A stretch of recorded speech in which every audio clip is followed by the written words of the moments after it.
Bonjour à tous et bienvenue pour une nouvelle vidéo. Aujourd'hui, je souhaite réagir à un article qui est paru dans le Parisien fin janvier qui parle de Philippe, un cadre comptable de 55 ans qui a ouvert son portefeuille aux journalistes et qui a dévoilé sa stratégie d'investissement. Je souhaite en parler parce que son cas est symptomatique de l'attitude de beaucoup de Français envers la bourse et je souhaite un peu décortiquer sa stratégie d'investissement afin de vous donner mes impressions, mes analyses et mes recommandations face à quelqu'un qui a un profil d'investissement similaire à celui de Philippe. Comme vous allez le voir, il y a énormément de choses à dire, donc sans plus tarder, voici la vidéo. Du risque, Philippe n'en veut pas ou peu. Voilà comment débute l'article du Parisien et vous allez voir que cette phrase, qui est un peu la devise personnelle de Philippe lorsqu'il en vient à l'investissement, à juste titre, le risque fait peur à beaucoup d'investisseurs. Et en effet, il n'y a aucune honte à cela, l'investissement boursier peut s'avérer extrêmement risqué puisque les marchés financiers sont par essence extrêmement volatiles, ce qui veut dire que les rendements attendus sont parfois très incertains et il y a quand même un risque de perdre tout ou partie de votre capital, même lorsque vous investissez dans des actifs qui sont considérés comme très peu risqués. Il est donc tout à fait raisonnable de vouloir investir en prenant le moins de risques possible. C'est d'ailleurs le cas de beaucoup d'investisseurs, puisque lorsqu'on travaille en tant que conseiller financier, on se rend vite compte que beaucoup d'investisseurs, même ceux qui disent qu'ils ont une tolérance au risque très élevée, en réalité ont une tolérance au risque très faible, puisque lorsque les marchés commencent à baisser, on reçoit beaucoup d'appels téléphoniques de clients qui sont en panique et qui cherchent à changer de stratégie parce qu'il y a un peu de turbulence sur les marchés. Ainsi, la théorie classique dit qu'un investisseur rationnel va toujours chercher à obtenir le meilleur rendement possible en prenant le moins de risques possible. Et Philippe est donc un investisseur plus que rationnel, puisqu'il cherche avant tout à minimiser ses risques. Cela dit, la première chose qu'il faut aborder avec un client qui se dit ultra conservateur, c'est que avoir une tolérance au risque trop faible peut empêcher quelqu'un d'atteindre ses objectifs financiers. Paradoxalement, prendre zéro risque est en soi un risque, puisqu'on risque de ne pas atteindre ses objectifs, puisque les rendements qu'on va générer d'une année sur l'autre seront trop faibles pour réellement se générer un patrimoine, afin tout simplement d'une part maintenir son pouvoir d'achat face à l'inflation et se générer un capital suffisant qu'on pourra utiliser pour complémenter sa retraite ou transmettre comme héritage à ses héritiers. Alors un exemple classique, c'est lorsqu'on va comparer par exemple un investisseur ultra conservateur qui va acheter des obligations et on va comparer le rendement de ces obligations au taux d'inflation pour obtenir le rendement réel de cet investissement. Donc par exemple, les rendements des obligations à l'heure où j'enregistre cette vidéo est d'environ 0,4% pour une obligation française à moyen terme, alors que le taux d'inflation en 2021 était de presque 3%. Quelqu'un qui investit dans une obligation de l'État français aurait généré un rendement réel négatif au cours de l'année 2021, ce qui veut dire que c'est extrêmement risqué d'acheter une obligation ou de mettre tout son capital en obligation, puisque vous allez générer un rendement qui sera inférieur à l'inflation, donc vous allez perdre du pouvoir d'achat. Le thème du risque est donc la première chose à discuter avec un client ultra conservateur, afin de relayer le message que ne pas prendre assez de risques est en soi une mauvaise stratégie puisque ça mène à perdre de l'argent. Une fois qu'on a dit ça, il est quand même très important de savoir quels sont les objectifs du client, puisqu'en fonction de ces objectifs, certains produits financiers seront plus ou moins adaptés à sa stratégie.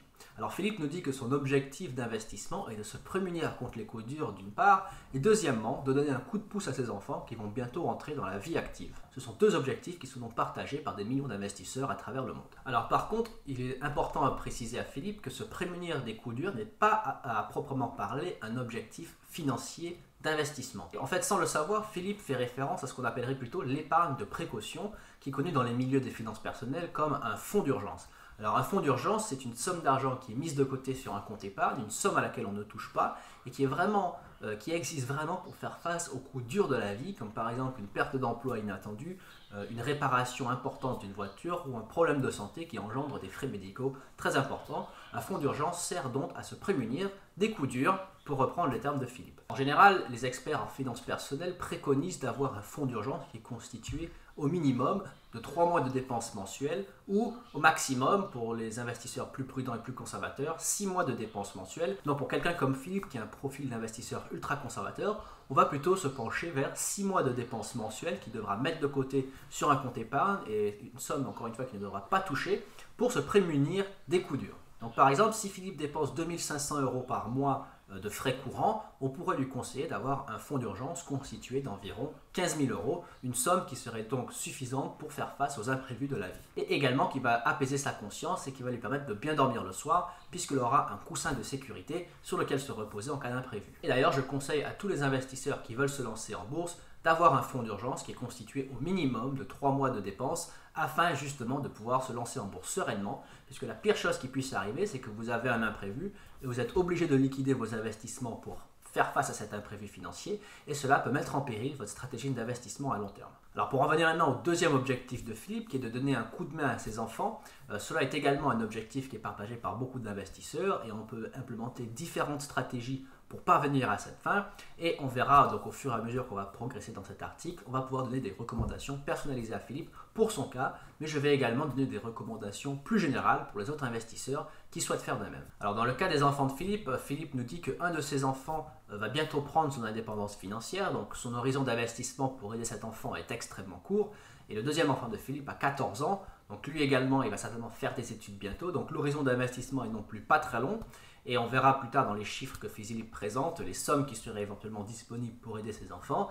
Alors pour Philippe, on reviendra aux recommandations tout à l'heure. Pour les gens qui sont intéressés d'investir pour aider leurs enfants, voici les recommandations que je ferai à un client potentiel qui est en face de moi. Alors en France, vous aurez 3 options principales si vous souhaitez investir pour aider votre enfant. Alors on ne parlera pas simplement de mettre de l'argent sur un compte épargne pendant 18 ou 20 ans, c'est une stratégie qui existe mais les rendements seront extrêmement faibles vu les taux d'intérêt proposés par les comptes épargne. Alors on va plutôt se focaliser sur les stratégies d'investissement. La première qui serait d'ouvrir une assurance vie pour votre enfant, assurance vie que vous allez ouvrir dès que l'enfant va naître et qui sera en place au moins jusqu'aux 18 ans de votre enfant. Alors vous pouvez bien évidemment mettre cette assurance vie en gestion pilotée, alors si c'est le cas, cela veut dire que le gestionnaire de votre portefeuille va gérer le portefeuille à votre place, et ce qu'ils avaient conseillé, c'est que dans les premières années de vie de votre enfant, jusqu'à ce qu'il ait, on va dire, 14 ans, 14-15 ans, vous allez mettre ce portefeuille d'assurance vie dans des produits plus agressifs afin de générer une forte croissance, puisqu'il y a quand même un horizon de 10-15 ans qui permet de prendre un peu plus de risques, puisque si le marché baisse, il y aura suffisamment de temps pour repartir à la hausse et finalement absorber ses pertes. Une fois que l'enfant a 14-15 ans, vous allez vous orienter vers des placements plus défensifs qui vont viser à protéger le capital puisque votre enfant en aura bientôt besoin. Deuxième option, c'est donc d'ouvrir un compte titre ordinaire pour votre enfant puisqu'on ne peut pas ouvrir de livret A pour les jeunes de moins de 18 ans. Donc votre option, c'est par exemple d'ouvrir un compte titre ordinaire. Malheureusement, vous n'aurez pas d'avantage fiscal, mais vous pouvez investir dans différents actifs financiers tels que des actions, des obligations, des fonds d'investissement, etc. Ce qui vous plaît. Et vous allez pouvoir investir et faire fructifier ce capital pendant 15-20 ans.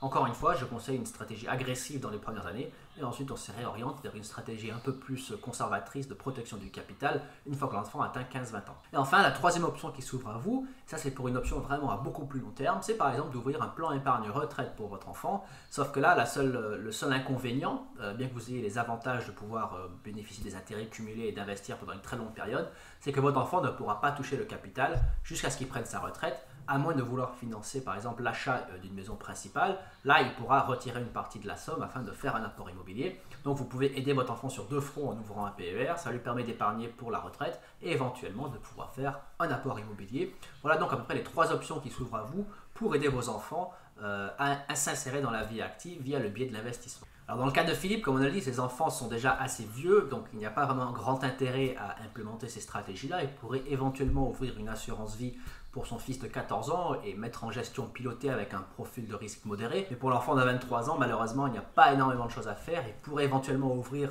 un livret A jeune, puisque son fils a moins de 25 ans, si seulement son fils est rattaché à son foyer fiscal, ce qui est peut-être le cas, puisque Philippe dit dans l'article que son fils n'est pas indépendant financièrement encore, donc il pourrait faire ça, mais encore une fois, ses options d'investissement seraient limitées, puisqu'il faudrait faire des placements conservateurs qui viseraient à protéger le capital, donc je ne sais pas s'il y a grand intérêt à faire cela. Donc pour aider son fils le plus vieux, Philippe devra peut-être puiser dans ses économies, et encore une fois, il n'est pas très clair quel est le coup de pouce qu'il souhaite donner à son fils. Est-ce que c'est pour un apport immobilier? Est-ce que c'est simplement pour louer un appartement? On ne sait pas. Et d'ailleurs, on va voir lorsqu'on va analyser les finances de Philippe tout à l'heure que dans tous les cas, sa marge de manœuvre sera assez limitée. Alors Philippe nous dit ensuite dans l'article que lorsque vous avez votre résidence principale, il ne vous reste plus qu'à gérer. Alors d'une part, il a raison, et de l'autre part, il a un peu tort. C'est vrai qu'être propriétaire, c'est extrêmement important, et je le conseille d'ailleurs à tout le monde d'essayer d'acheter une résidence principale s'ils en ont les moyens, et éventuellement d'investir dans l'immobilier locatif s'ils en ont l'ambition et s'ils en ont l'intérêt. Par contre, là où Philippe se trompe, c'est que acheter une maison de nos jours ne suffit plus. Cela revient tout simplement à ignorer d'autres méthodes par lesquelles se générer un patrimoine qu'on peut ensuite utiliser, comme on l'a dit en introduction, pour vivre une retraite confortable ou pour transmettre un héritage à ses enfants, puisque l'objectif de beaucoup de personnes, c'est d'accumuler un patrimoine qu'on pourra transmettre à nos héritiers afin de leur permettre d'avoir un niveau de vie supérieur et ensuite que de génération en génération, le niveau puisse s'élever socialement. Donc le fait de simplement se limiter à acheter une résidence principale revient à laisser de côté d'autres méthodes de se générer du patrimoine, ce qui est fort dommage. Et donc on en arrive maintenant à la partie intéressante de l'article qui va être d'analyser la stratégie d'investissement de Philippe. Alors premièrement, on apprend que Philippe verse 50 € par mois sur son livret A et que l'encours actuel sur son livret A s'élève à un peu plus de 4 600 €. Sa femme, quant à elle, nous dit Philippe, a à peu près 2 300 € sur son livret A. À deux, cela leur fait un peu plus de 6 900 € sur leur livret A. Alors la première chose que je recommanderais à Philippe et à sa femme, c'est d'avoir une vision commune de l'épargne et de mettre en commun leur épargne afin de se constituer une cagnotte unique de 15 000 € et de ne rien faire en termes d'investissement boursier avant d'avoir cette somme de 15 000 € de côté sur un compte épargne. Donc il faut encore une fois clairement expliquer à Philippe que si on tient compte de l'inflation, ses rendements réels sont négatifs. Il ne faut pas qu'il se focalise sur les 20 € qu'il a touché d'intérêt, il faut plutôt qu'il se focalise sur le rendement réel de son investissement qui est donc négatif pour l'année 2021, qui sera négatif pour l'année 2022 et vraisemblablement négatif sur l'année 2023. Donc il faut plutôt lui expliquer que chaque année il va perdre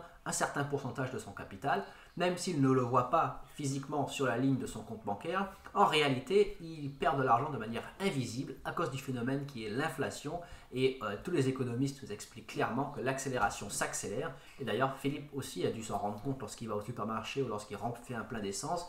L'inflation fait des ravages en ce moment, donc Philippe perd énormément d'argent chaque année. Philippe voit d'un bon oeil l'augmentation du taux de rendement du livret à 1%, qui dit c'est un geste pour les ménages comme lui.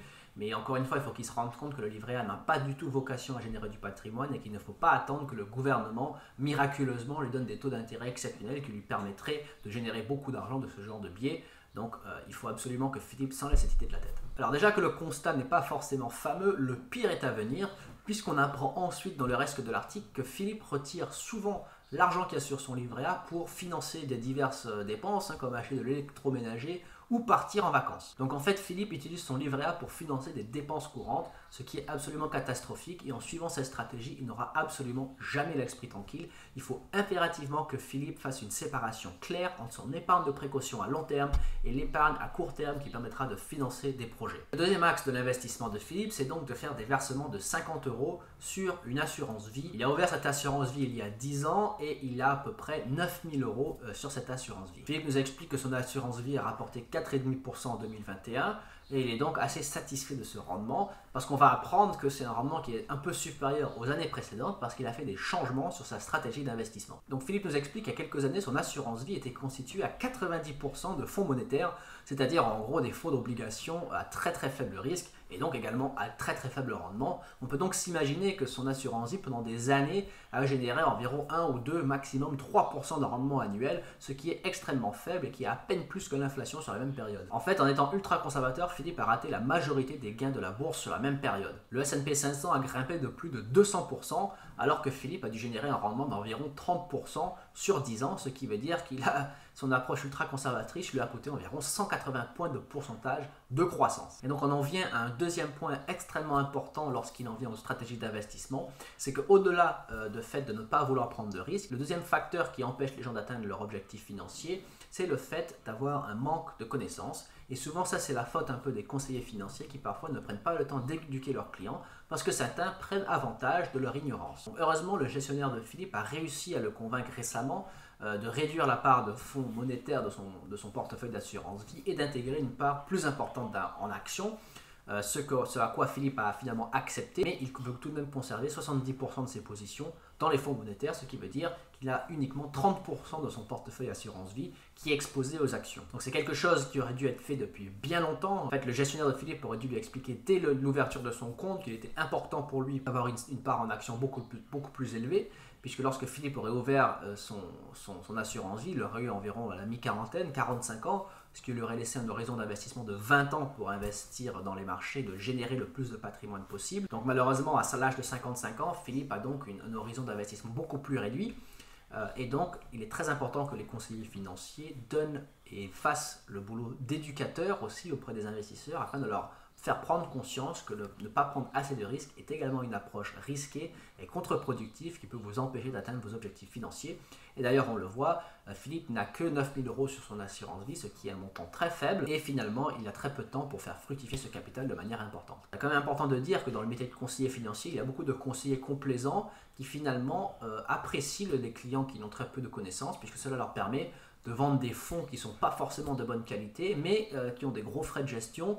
Donc ça permet à beaucoup de conseillers finalement de s'engraisser sur le dos du client en quelque sorte. Mais également, il se peut aussi que le compte de Philippe soit très petit aux yeux de son conseiller. Donc ce conseiller-là n'avait pas forcément très envie de passer beaucoup de temps avec Philippe pour l'éduquer, puisque le montant total de l'assurance vie n'était pas vraiment assez important pour générer des frais pour ce conseiller. Donc il y a peut-être ces deux facteurs qui sont en jeu. Alors cela dit, on va maintenant arriver à une autre partie intéressante de l'article, puisqu'on va apprendre pourquoi Philippe est aussi conservateur et qu'il a aussi peur du risque. On va maintenant toucher à ce qu'on appelle la psychologie de l'investisseur. Alors en fait, quand Philippe a accepté d'avoir une exposition plus importante aux actions, il a décidé de garder une marge de sécurité en investissant sur des valeurs solides sans risque de tout perdre. Alors c'est une approche qui est évidemment raisonnable en soi, puisque aucun investisseur, lorsqu'il commence à investir, n'a envie de tout perdre. Certains sont prêts à prendre des risques plus importants pour générer des rendements potentiellement plus élevés, donc il y a le risque de perdre une grande partie du capital, mais aucun investisseur, ou très peu d'investisseurs, vont se lancer en disant « je suis prêt à tout perdre ». Alors la question qu'un conseiller doit poser à son client, c'est d'où vient cette peur de tout perdre? Est-ce que cela peut être atténué avec de l'éducation? Est-ce que c'est dû à un biais cognitif ou émotionnel? D'où vient la source de la peur? Et c'est là qui fait la différence entre un conseiller financier moyen et un bon conseiller financier. Un bon conseiller financier va aller gratter sur la surface pour découvrir les motivations profondes des investisseurs et essayer finalement de leur faire voir la raison en quelque sorte et d'analyser une situation le plus objectivement possible. Puisqu'un conseiller financier, ce n'est donc pas simplement un gestionnaire de patrimoine, c'est quelqu'un qui accompagne un client pendant idéalement très longtemps, voire toute sa vie. Donc c'est quelqu'un qui doit avoir le meilleur intérêt du client à cœur, qui doit chercher à éduquer le client afin de l'aider à prendre les meilleures décisions possibles. Alors avant de poursuivre, on peut faire un point donc théorique lorsqu'on va parler des biais émotionnels et des biais cognitifs. Alors il existe, ce sont les deux types de biais qui peuvent empêcher les investisseurs de prendre les bonnes décisions. Un biais cognitif, c'est donc un problème de raisonnement qui fait que lorsque quelqu'un va avoir une nouvelle information qui s'offre à lui, il va mal la traiter puisqu'il y a des a priori qui vont faire qu'il va mal interpréter cette information et arriver aux mauvaises conclusions. Par exemple, lorsque quelqu'un est convaincu d'une thèse, il va ignorer toutes les informations contradictoires qui ne vont pas dans son sens afin simplement de prendre en compte les informations qui valident ses a priori. Cela est dangereux puisque par exemple, si vous détenez une action ou un actif quelconque et vous êtes convaincu que c'est le meilleur actif du monde, mais que énormément d'éléments objectifs vous indiquent le contraire, et que vous refusez d'analyser objectivement ces éléments, vous allez détenir un actif qui aura des très mauvaises performances, mais vous serez convaincu d'avoir raison, et donc vous allez perdre beaucoup d'argent. Ça, c'est un exemple de biais cognitif, ce sont des erreurs de raisonnement qui mènent à des mauvaises conclusions. Ensuite, on a les biais émotionnels, ce sont en fait des réactions émotives qui empêchent d'avoir un jugement rationnel et objectif, et qui mènent également à des mauvaises décisions. Par exemple, croire que quelque chose a des effets plaisants ou bénéfiques alors que c'est le contraire, cela est un exemple par exemple de biais émotionnel. Par exemple, la peur de tout perdre peut être un biais émotionnel très puissant qui empêche les gens de prendre des bonnes décisions. On va maintenant essayer de comprendre quels sont les biais qui affectent Philippe. Philippe nous raconte donc une anecdote qui en dit long sur le pourquoi de sa psychologie et pourquoi il a peur de tout perdre. Il dit « Mon père avait connu cette mésaventure, donc c'est-à-dire tout perdre en bourse, et je ne veux pas connaître la même, c'est-à-dire il ne veut pas connaître la même mésaventure que son père. » On apprend donc que le père de Philippe a boursicoté et a perdu beaucoup d'argent. Alors Philippe n'en dit pas plus sur les circonstances exactes de ce drame, mais ce que l'on sait, c'est que ce genre de situation peut avoir des effets extrêmement traumatisants sur les individus. Peut-être que le père de Philippe a boursicoté toute son épargne et que finalement la famille s'est retrouvée sans un sou.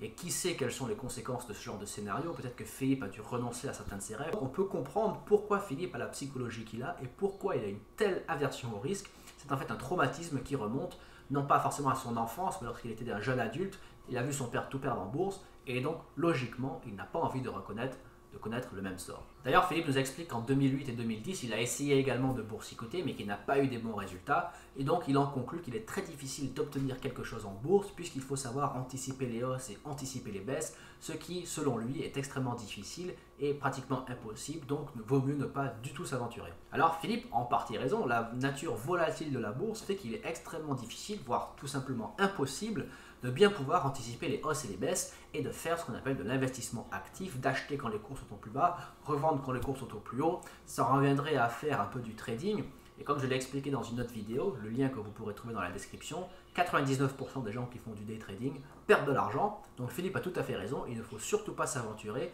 à boursicoter de manière active. Cependant, et là on arrive à un point très important, j'ai quand même beaucoup de mal à croire que Philippe n'ait jamais partagé cette vision des choses, n'ait jamais partagé cette expérience avec son conseiller financier, puisque cela aurait dû déclencher d'énormes alarmes dans la tête de son conseiller, et cela aurait dû logiquement mener à une discussion sur un produit très important qui gagne en popularité, que vous connaissez tous. Bien évidemment, on parle des ETF, et Philippe est en train, sans le savoir, de faire l'argumentaire parfait de pourquoi la majorité des investisseurs qui n'ont pas de connaissances particulières en bourse et qui n'ont pas une tolérance au risque très élevée, pourquoi ce profil d'investisseur est parfait pour les ETF. Le conseiller de Philippe aurait dû d'entrée de jeu lui expliquer les nombreux avantages d'investir dans les ETF. Le fait qu'ils permettent en un seul produit d'avoir une diversification énorme. Par exemple, un ETF World va capturer 85% de la capitalisation boursière des grands pays développés et des pays en développement. Il aurait pu lui expliquer les faibles coûts de gestion, des frais qui sont extrêmement faibles, de l'ordre de 0,15, 0,30% pour les ETF qui ont les frais les plus faibles. Le fait que ces ETF peuvent être achetés et revendus à n'importe quel moment, ce qui permet d'avoir une grande flexibilité. Tout ça, ce sont des avantages que le conseiller financier de Philippe aurait dû lui expliquer beaucoup plus tôt. Cela aurait permis à Philippe de s'y intéresser, puisque Philippe a déclaré qu'il souhaite investir dans des actions à grosse capitalisation, parce qu'il est perçu comme étant plus sûr, et il a raison. Il y a énormément d'ETF qui auraient permis d'investir dans ce genre de société. Un ETF, par exemple Stoxx 50, qui reproduit la performance d'environ 50 grosses entreprises européennes à grosse capitalisation. Un ETF, par exemple Dow Jones, qui représente les 30 plus grosses sociétés cotées aux États-Unis. Ou un ETF World. Enfin, il y a énormément de produits qui auraient permis à Philippe d'avoir une exposition à la croissance de la bourse tout en minimisant quand même ses risques. C'est dommage que son conseiller financier n'ait pas eu cette conversation avec Philippe beaucoup plus tôt. Alors le dernier volet de la stratégie d'investissement de Philippe, c'est le journaliste a posé la question à Philippe: est-ce que vous investissez dans les cryptos? Bien entendu, Philippe a dit non. Il dit que c'est complètement absurde et qu'il ne mettra jamais un seul centime dans ces actifs-là. Et je ne peux pas le blâmer, c'est une classe d'actifs totalement nouvelle et extrêmement volatile qui ne convient pas à tous les investisseurs. Donc, en tant que conseiller financier, jamais je ne conseillerais à quelqu'un comme Philippe d'investir le moindre centime dans ce genre d'actifs. Il est maintenant temps de passer aux recommandations, puisque analyser la situation c'est une chose, mais il est quand même important de pouvoir faire des recommandations spécifiques et personnalisées à un client afin de lui permettre d'atteindre ses objectifs financiers. Alors on se rappelle que Philippe souhaite faire des placements qui sont prudents et sûrs, mais on se rappelle également qu'on a dit à Philippe qu'il faut prendre un peu plus de risques que ce que lui est prêt à prendre, tout simplement parce qu'il faut quand même pouvoir battre l'inflation et générer un minimum de patrimoine. Donc la première recommandation qu'on a faite à Philippe, c'est de mutualiser son épargne avec son épouse afin de se constituer un fonds d'urgence de 15 000 € afin de pouvoir faire face aux imprévus et de placer cette épargne sur un compte épargne avec des taux d'intérêt qui sont relativement élevés et de garder son épargne à court terme sur un livret A pour avoir de l'argent facilement accessible pour acheter de l'électroménager ou partir en vacances. Alors une fois qu'il aura atteint les 15 000 € d'épargne, on reprend la stratégie d'investissement de zéro. Alors on peut continuer à investir dans l'assurance vie, mais il faudra changer un petit peu d'approche. Par contre, vu le faible niveau d'investissement mensuel de Philippe, qui est d'environ 100 €, on va lui conseiller d'investir dans un fonds mixte, donc un fonds qui mélange des obligations et des actions, et un fonds qui n'est pas de frais d'entrée ni de frais de sortie et qui permet d'obtenir des rendements compris entre 6 et 10% par an à peu près. J'essaierai également de l'encourager d'investir un petit peu plus avec sa femme s'il peut. Par exemple, 250 € par mois, ce serait déjà un petit peu mieux et je lui conseillerais d'investir cette somme s'il le peut. Ensuite, je réaliserai avec lui les simulations suivantes. En partant de 0 €, s'il investit 100 € par mois pendant 10 ans et qu'il obtient un rendement annuel de 8%, il disposera d'un capital de 18 128 € et 32 centimes, dont 12 000 € de versement et 6 128 € et 32 centimes d'intérêt. S'il investit 250 € par mois, il obtiendra un capital de 45 320 € et 80 centimes, dont 30 000 € de versement et 15 320 € et 80 centimes d'intérêt. Cette simulation aurait donc pour objectif de lui faire comprendre qu'investir un petit peu plus d'argent par mois lui permettrait de décupler ses gains et d'avoir une cagnotte beaucoup plus importante à l'âge à laquelle il partira à la retraite. Comment faire pour générer un rendement de 8% annuel, sachant qu'un ETF S&P 500 sera peut-être perçu comme étant trop risqué pour Philippe, surtout vu le contexte actuel dans lequel nous vivons, avec beaucoup d'incertitudes et une situation géopolitique très instable, une situation économique qui est au bord de la récession. Investir en action n'est pas forcément quelque chose qui est adapté pour Philippe en ce moment. Alors c'est pourquoi personnellement je conseillerais à Philippe d'investir dans un fonds actif à faible risque qui s'appelle le OFI RS Multitrack Air. C'est un fonds éligible Boursorama Vie qui a pour objectif de surperformer sur un horizon de placement recommandé supérieur ou égal à 4 ans. Son indicateur de référence qui est composé de 50% de l'indice MSCI World et 50% de l'indice Bloomberg Barclays Global Treasury qui est donc investi dans des obligations européennes, anglaises, américaines et japonaises. C'est donc un fonds qui est également partagé entre les actions mondiales et des obligations qui sont émises par des gouvernements de pays développés. Et ce fonds s'agit d'un excellent compromis risque-rendement puisqu'il bénéficie d'une note 5 étoiles sur 5 de Morningstar, d'une note de risque de 4 sur 7, ce qui fait donc un profil de risque moyen. Et le fonds, à l'heure où j'enregistre cette vidéo, il a généré un rendement total de 100% en 10 ans, ce qui rentre dans nos objectifs de rendement pour Philippe, ce qui permet d'avoir une bonne répartition entre actions et obligations. C'est donc un fonds qui pourrait convenir tout à fait à Philippe. Ensuite, il y aurait d'autres stratégies qu'on pourrait recommander à Philippe. On pourrait lui conseiller par exemple d'investir dans des fonds obligataires qui sont indexés sur l'inflation, dont j'ai déjà parlé dans une vidéo précédente, où on pourrait également lui conseiller d'investir une partie de son capital dans un fonds, dans un ETF World par exemple, ou dans un ETF qui reproduit la performance d'actions à grosse capitalisation. Néanmoins, je pense que toutes ces stratégies, finalement, auraient tendance à perturber un peu Philippe, parce que dès qu'il verrait tout en action, ça peut-être le braquerait. C'est pourquoi je pense qu'un fonds actif qui mélange un peu des deux, c'est un parfait compromis pour Philippe. Si vous voulez que j'analyse votre stratégie d'investissement, vous pouvez me contacter par mail à l'adresse qui est dans la description de cette vidéo. Et en tout anonymat, je vais analyser votre stratégie d'investissement et vous fournir des recommandations personnalisées. Si vous avez apprécié la vidéo, laissez un pouce bleu et abonnez-vous pour être notifié des futures publications. Merci encore d'avoir regardé et à très bientôt.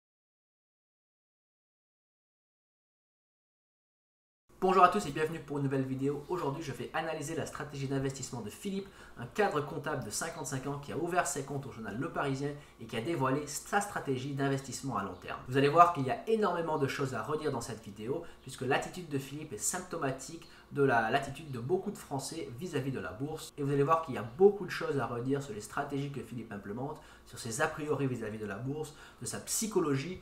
Vous allez voir qu'il y a énormément de points intéressants à aborder. Alors vu que c'est une vidéo qui sera très riche en contenu, je ne vais pas m'éterniser dans l'introduction, on va plonger directement dans le vif du sujet.